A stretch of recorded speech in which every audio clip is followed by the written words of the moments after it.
Ziyethembisa izingxoxo zokugwema ukudilizwa kwezisebenzi SAA phakathi kwezinyunyana zezisebenzi kanye nomnyango wezinkampani ezingamabhizinisi ombuso. Ohlelweni lokuhlenga lenkampani yezindiza iRescue Plan kuzogcinwa izisebenzi eziyinkulungwane kuthi eziyinkulungwane zicijwe amakhono. Kanti ezinye izisebenzi zinethuba lokuqoka ukunxeshezelwa ngenxa yokulahlekelwa umsebenzi wazo. Okhulumela iNomsa uPhakamile Hlobi Majola uthi bagculisekile okwamanje ngezinyathelo ezihlongoziwe. We've now got commitment from DPE that instead of 1,000 employees, we would have 2,000. The remaining 1,000 will be on training layoff. This is something that we've been really been championing from day one.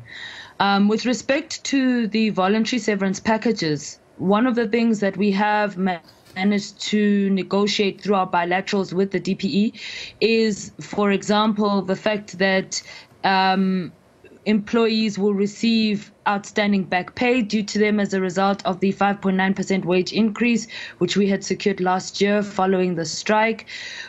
We have also, I think more than anything, ensured that for those workers who take a decision to accept the voluntary severance package, that they're not actually left worse off. Kepha-ke inhlangano emele abashayeli bezindiza ayizange izamukele izinhlelo ezihlongoziwe.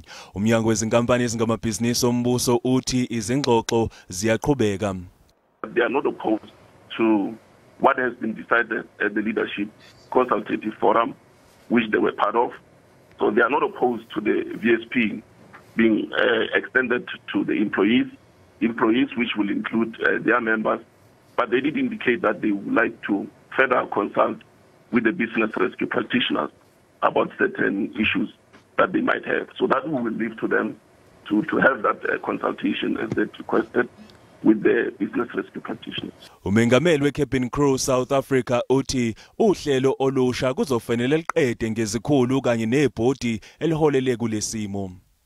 The new airline, it has to come with a brand new fit-for-purpose board, and the old must really excuse us and let new dynamic minds come to the fore, as well as executive management. Because if we continue with the same board and the same management that led us here, we're really going nowhere slowly. So we just also call on the DPE to ensure that that actually takes place in order to boost confidence and also to actually work with people that have a different mindset and idea about the future of South African Airways.